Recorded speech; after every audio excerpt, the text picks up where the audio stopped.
తెలుసుకోవాలనుకుంటున్నావు కదా, రాణాగారికి ఏమిష్టమో ఏమిష్టం లేదో, ఆయన ఎవరిని ప్రేమిస్తారో ఎవరిని ద్వేషిస్తారో అయితే విను రాజేశ్వరి. రాణాగారు అన్నింటికన్నా ఎక్కువగా అబద్ధాన్ని ద్వేషిస్తారు.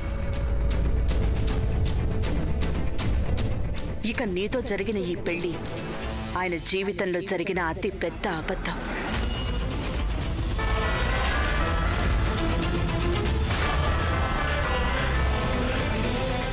నీ నోటికి కాస్త కళ్ళెం వేసుకో గాయత్రి. కళ్ళెం గుర్రాలకు వేస్తారు రాజేశ్వరి, పులులకు కాదు.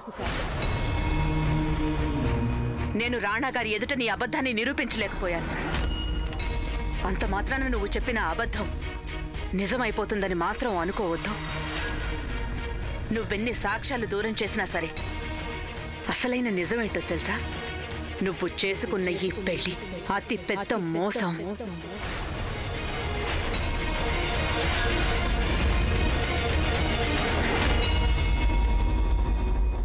ఒకసారి కళ్ళు తెరిచి చూడు గాయత్రి. మేము రాణాగారి భార్య.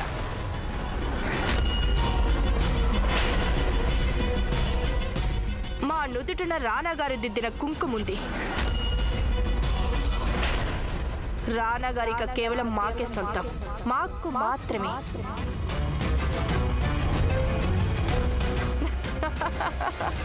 నువ్వు ఒకటి మర్చిపోయావు గాయత్రి. రాణాగారు మాకు పెళ్లితో పాటుగా మాకు 3 వాగ్దానాలు కూడా చేశారు. వాటిల్లో ఉన్న ఒక వాగ్దానం ఏంటో తెలుసా? ఏ రోజైతే మా అన్నయ్య చిత్తు వెలిగిందో ఆ రోజు నుండి నువ్వు రాణాగారి భార్యగా ఉండే అన్ని అధికారాలను కోల్పోయావు. నువ్విప్పుడు రాణాగారి భార్యవి కావు, కేవలం ఒక దాసిని మాత్రమే.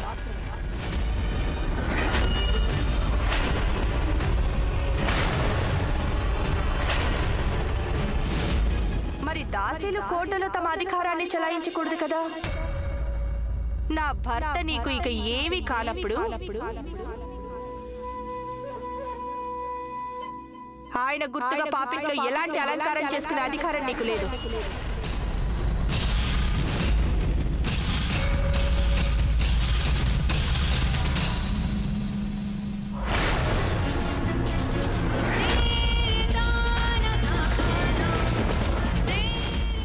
ఇప్పుడున్నారు కదా రాణి గాయత్రీదేవిలాగా.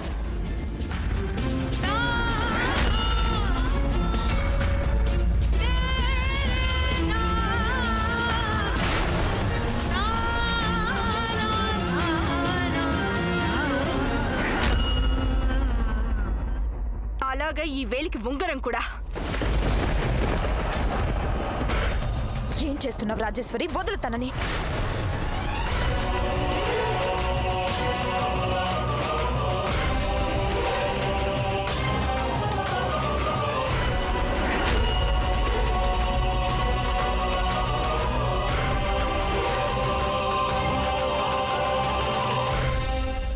రాణాగారు తొడిగిన ఈ ఉంగరాన్ని నా వేలి నుండి తీయలేకపోయా. ఇక నువ్వు రాణాగారి నుంచి ఎలా వేరు చేస్తావు? నా సౌభాగ్యపు గుర్తులను నువ్వు దూరం చేయాలనుకున్నావు కదా, అయితే తీసుకో.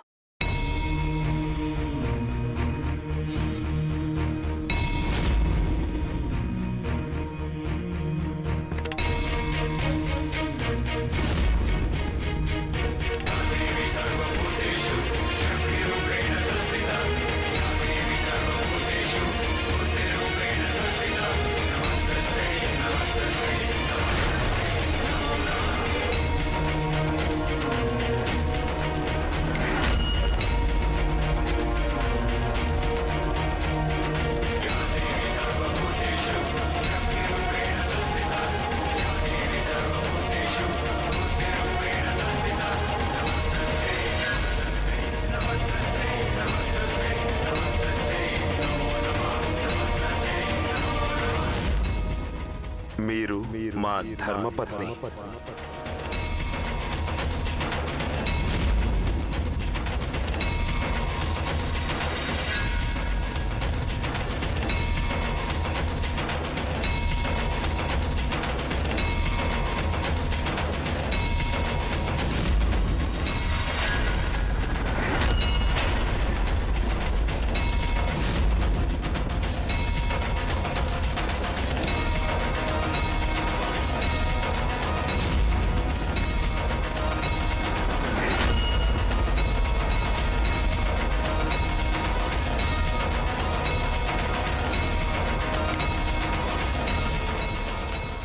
ఈ గుర్తులను నేనే స్వయంగా వేరు చేసి ఓటమిని ఒప్పుకోవడం లేదు రాజేశ్వరి. ఎందుకంటే సుమంగళికి ఇవన్నీ ఉండటం అవసరమే, కానీ తప్పనిసరేం కాదు. సుమంగళి కట్టుబడేది కేవలం ప్రేమకి, త్యాగానికి, బలిదానానికి. ఈ కుంకుమ, ఈ గజ్జలు, ఈ మెట్టెలు, ఈ గాజులు ఇవే సుమంగళికి గుర్తులంటే అవి వీధుల్లో కూడా దొరుకుతాయి. సుమంగళి యొక్క బలిదానం, సుమంగళి యొక్క మనసు ఇవి వీధుల్లో దొరికేవి కావు. వాటిని నువ్వెక్కడి నుంచి తీసుకొస్తావు? రాణి రాజేశ్వరి,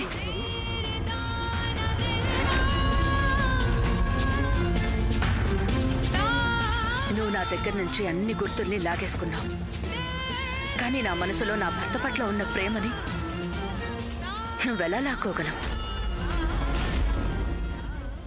నాకు రాణా గారితో కలిసి ఉండేందుకు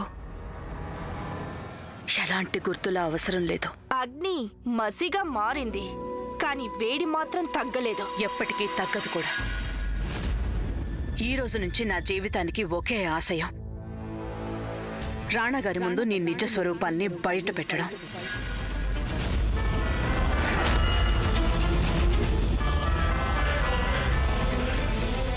ఇక నెమ్మది నెమ్మదిగా ఒక్కో నిజం బయటకు రాగానే నువ్వు రాణా గారి దగ్గర ద్రోహంతో తీసుకున్న వాగ్దానాలు కూడా చెరిగిపోతాయి.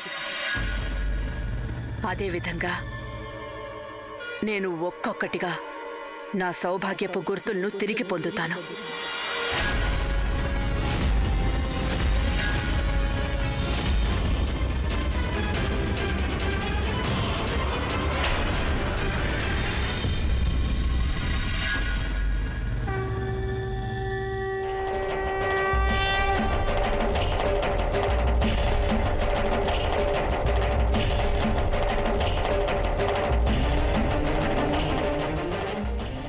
ఈ జ్యోతులు ఆరిపోయాయి.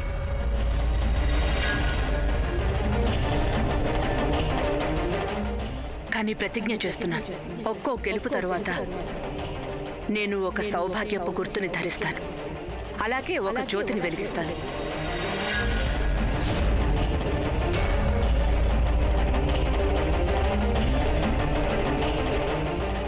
మరో మాట కూడా విను. మూడవ దీపం వెలిగేలోపు రాణా గారు పూర్తిగా నావారవుతారు.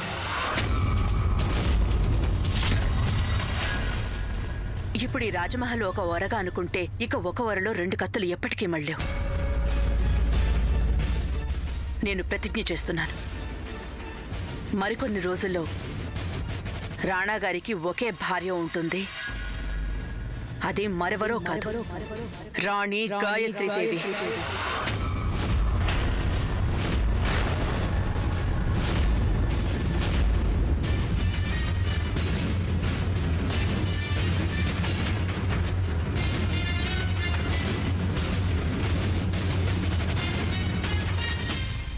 ఈ మొదటి జ్యోతిని వెలిగించేది నేను తిరిగి రాణా గారికి భార్యనయ్యాకే.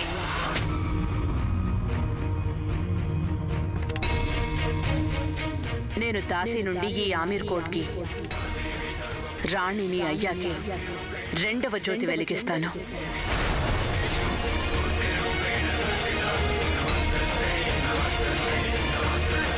ఆమీర్ కోట్కి నా కడుపున పుట్టిన వారసుణ్ణి ఇచ్చాకే ఈ మూడవ జ్యోతిని వెలిగిస్తాను.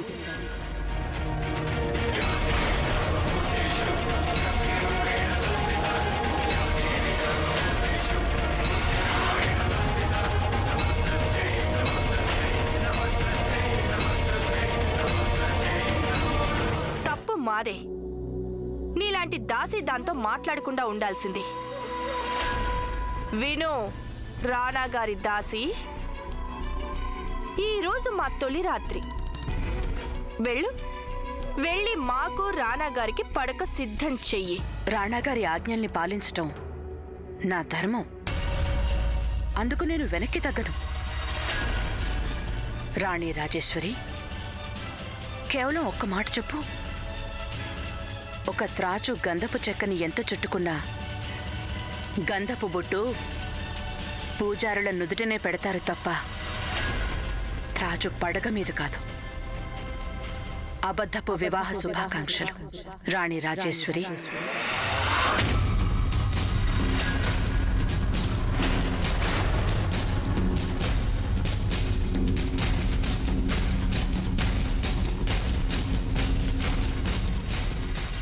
నీకీ త్రాచు గురించి సరిగ్గా తెలీదు గాయత్రి. నేను చిమ్మే విషయం నీ మొగుడి తలకెక్కి తీరుతుంది, ఖచ్చితంగా ఎక్కుతుంది.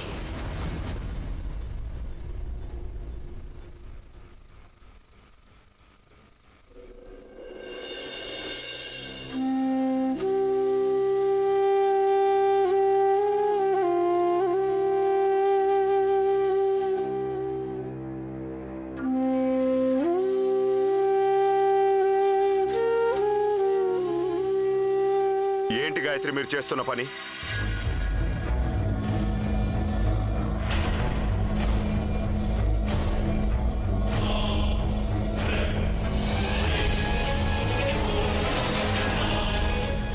మీరు చేసిన వాగ్దానాన్ని పాటిస్తున్నాను.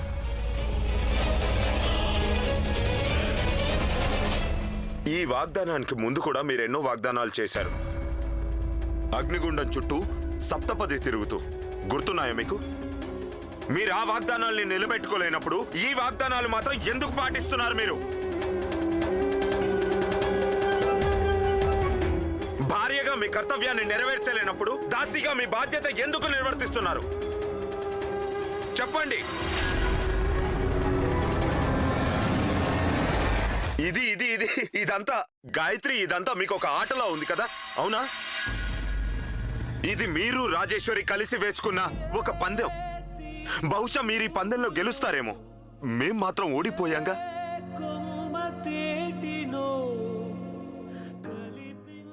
మేమన్నిటినీ కోల్పోయాం గాయత్రి.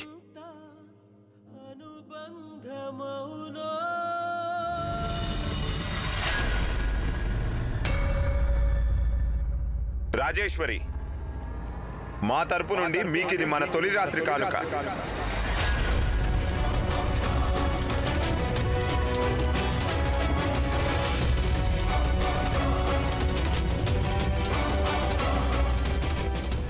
మీరు ఈ రోజు రాత్రి దీన్ని వేసుకోవాలని మేము ఆశపడుతున్నాం.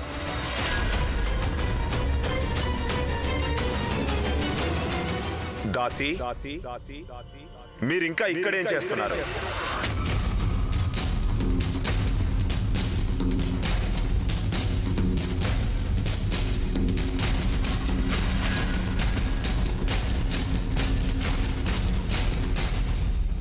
మా శోభనం గదిని అలంకరిస్తూ మీ చేతులు ఏమాత్రం వణికి ఉండకపోవచ్చు గాయత్రి, కానీ ఇలా ద్వారం బయట నిలబడి నిలబడి మీలోని సత్వ నశించిపోతుంది. ఒక ప్రశ్నకి జవాబు దొరకనప్పుడు ఆ ప్రశ్న ప్రశ్నగా ఉండిపోదు, గుండెల మీద భారంగా మారుతుంది. ఈ రోజు నుండి మీరు కూడా అలాంటి ఒక భారాన్ని మోస్తూ జీవిస్తారు గాయత్రి.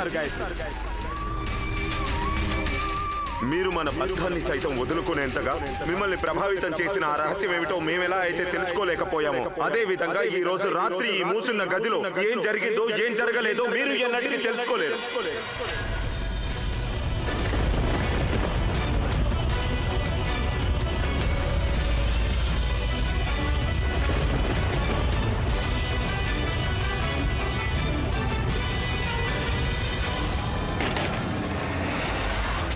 ఒకే పడవలో కలిసిన ఒకే ప్రయాణం చేసిన చెరో ప్రపంచం చేరినారే.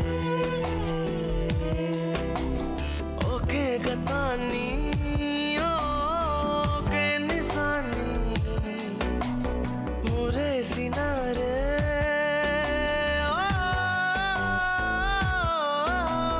చెరో సగాన్ని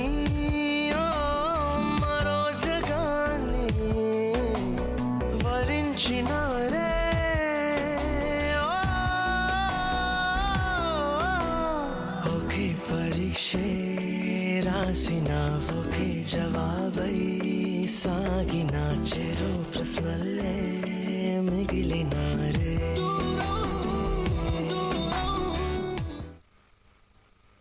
మేమెంతగానో ప్రయత్నించాను రాజేశ్వరి, కానీ మీకు దూరంగా ఉండలేకపోయా.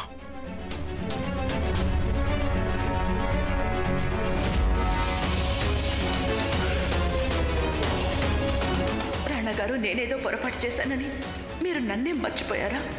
మీరు నా వారిగా కాకపోయినా కనీసం మీరు ఇంకెవరి సొంతం కాదన్న ఆనందమైనా నాకు ఉండేది. నేను నా కర్తవ్యాన్ని పాలించడం కోసం మీ దగ్గర అన్నిసారి దాచిపెట్టాను. మీకు దూరం అయ్యాను, కానీ ఊహించలేకపోయాను ఆ కర్తవ్యాన్ని పాలించడం కోసం నేను ఇంతటి త్యాగాన్ని చేయాల్సి వస్తుందని.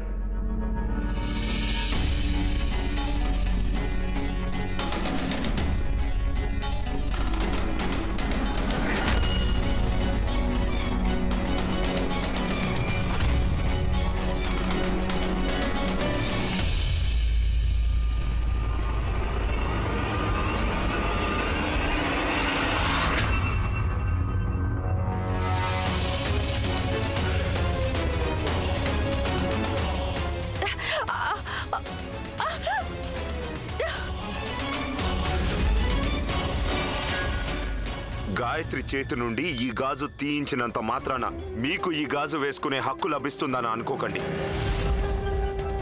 ఈ గాజుని మా ప్రేమకు చిహ్నంగా గాయత్రికి కానుకగా ఇచ్చాం. ఒకవేళ తను ఈ గాజు వేసుకోకపోతే మీరు కూడా వేసుకోకూడదు.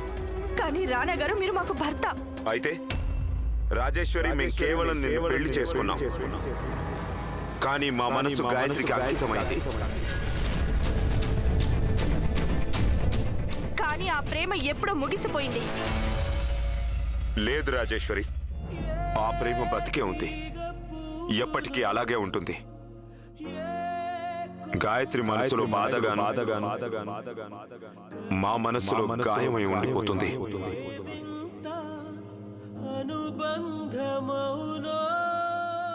ఇక మేము మా బాధని పరాయి వారితో పంచుకోలేం. మీరు ఈ విధంగా చేయలేరు రాణా గారు.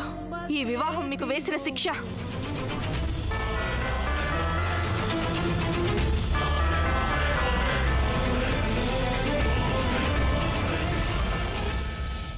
మా గాయత్రి నుండి దూరంగా ఉండటమే మాకు అతిపెద్ద శిక్ష.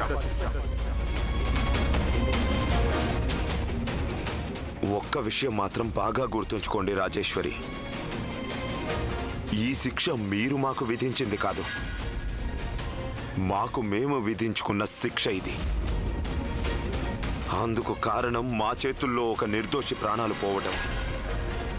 ఒకవేళ మాకు శిక్ష లభించకపోతే అప్పుడు అది ఆమీర్ కోర్ట్ న్యాయానికి అవమానకరంగా ఉంటుంది.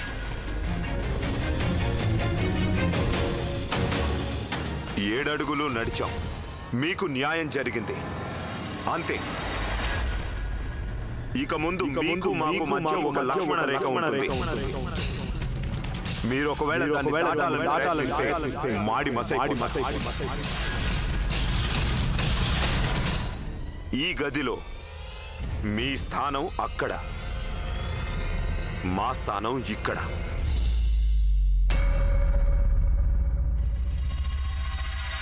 రాణా గారు, మీరు మా పట్ల ఇంత అన్యాయం చేయలేరు. మీరు మర్చిపోతున్నారు, మాకు వాగ్దానం చేశారు ఆమీర్ కోర్ట్కి మా బిడ్డ వారసుడు అవుతాడని. అవును, మేము మీకు మాట ఇచ్చాం, కానీ వాడు ఎప్పుడు పుడతాడన్న విషయం లేదుగా.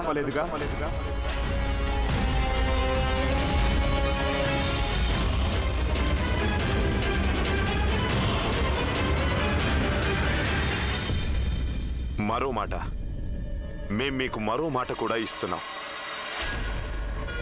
సమయం గడిచిపోవచ్చు, కానీ మీ ఎదురుచూపు ఎన్నటికీ పూర్తవదు.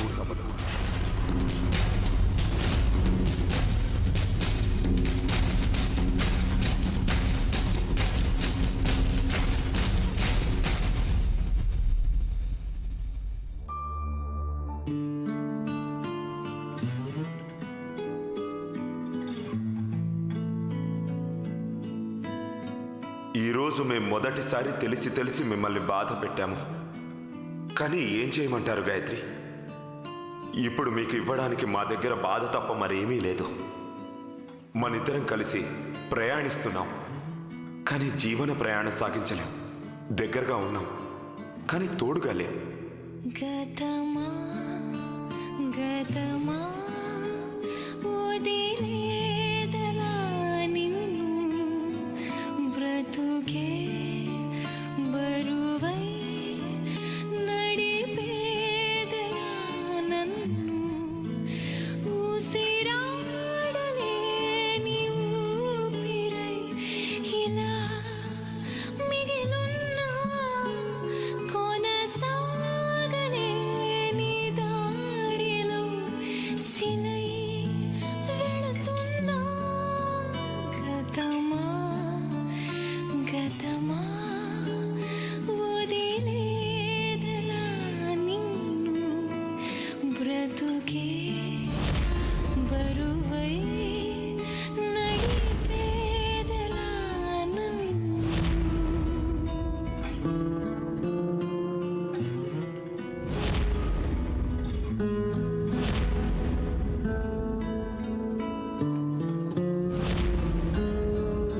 I love you. తలపులే ఓదార్పుగా నిసిలో నిసినై నిలిచా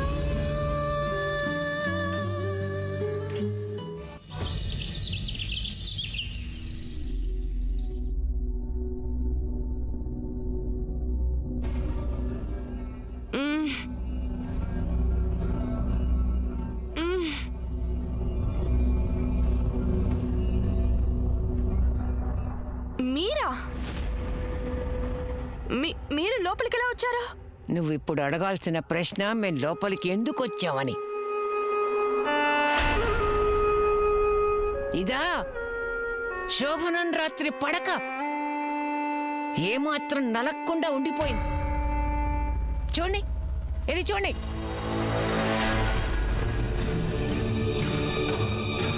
ఒక్క గుర్తు లేదు, ఒంటి మీద ఒక్క ఘాటైనా లేదు. బరువు తీసావు.